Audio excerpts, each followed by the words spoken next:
Friends, आज बात करेंगे रेबीज़ वैक्सीन के बारे में।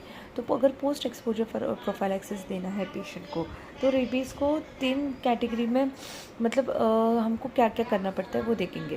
तो अगर बाइट और स्क्रैच है, अगर डॉग ने बाइट किया और स्क्रैच किया, पहले तो उसको ना सोप वाटर से उनको पेशेंट को बोलने का धुन लेने के लिए वुंड, और उसके बाद अगर देखने का कैटेगरी 3 है या कैटेगरी 2 है। कैटेगरी 3 रहेगा तो इम्यूनोग्लोबुलिन दिया जाता है। तो रेबीज़ को इम्यूनोग्लोबुलिन दिया जाता है, वो भी अराउंड वुंड दिया जाता है, और वो इम्यूनोग्लोबुलिन विदिन 7 डेज़ देना रहता है। तो इक्वाइन और एक ह्यूमन का इम्यूनोग्लोबुलिन रहता है। इक्वाइन अगर देना रहता है तो 40 इंटरनेशनल यूनिट और ह्यूमन का 20 इंटरनेशनल यूनिट, और एक एंटी रेबीज़ वैक्सीन दिया जाता है। तो रेबीज़ वैक्सीन के बारे में कैटेगरी देखते, तो कौन सा कैटेगरी पे क्या क्या वैक्सीन देना चाहता है वो हम देखेंगे।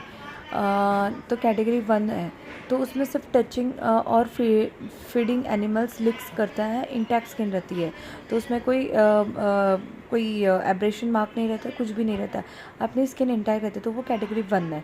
और कैटेगरी 2 में nibbling of uncovered skin, minor scratches और एब्रेशन विदाउट ब्लीडिंग, उसमें ब्लीडिंग नहीं रहता, माइनर एब्रेशंस रहता है। कैटेगरी 3 है कि सिंगल और मल्टीपल ट्रांसडर्मल बाइट्स और स्क्रैचेस रहता है, और अगर कॉन्टैक्ट विद बैट्स रहता है तो that is category 3, it's severe dangerous incident. अगर कॉन्टैक्ट विद बैट रहता है तो उसमें वो कैटेगरी 3 कंसिडर करता है।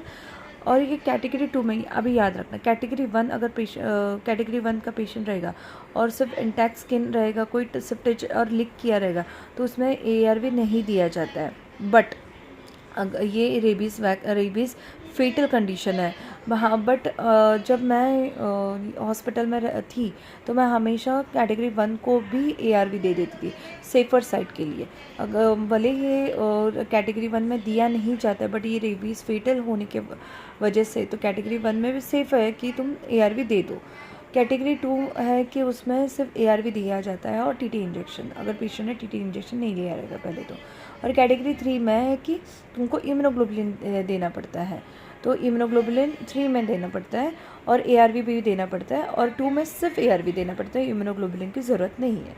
तो एंटी रेबीज़ वैक्सीन का रेजिमेंट देखते हैं। तो अपडेटेड थायराइड क्रॉस शेड्यूल के अंदर तो ID इंट्राडर्मल वैक्सीन दिया जाता है 0.1 ml, वो डेल्टॉइड में दिया जाता है, मतलब बहुत हाथों में दिया जाता है, और डोसेस क्या रहता है 0, 3, 7, 28। और इसे रेजिमेंट इंट्रामस्कुलर वैक्सीन दिया जाता है 0.5 ml दिया जाता है, और ये एक ही डेल्टॉइड मसल पे दिया जाता है, और ये 0, 3, 7, 14, 28 14 डोज एक एक्स्ट्रा रहता है IM के लिए। तो अब मेरे नेक्स्ट वीडियो में और वैक्सीन के बारे में बात करेंगे।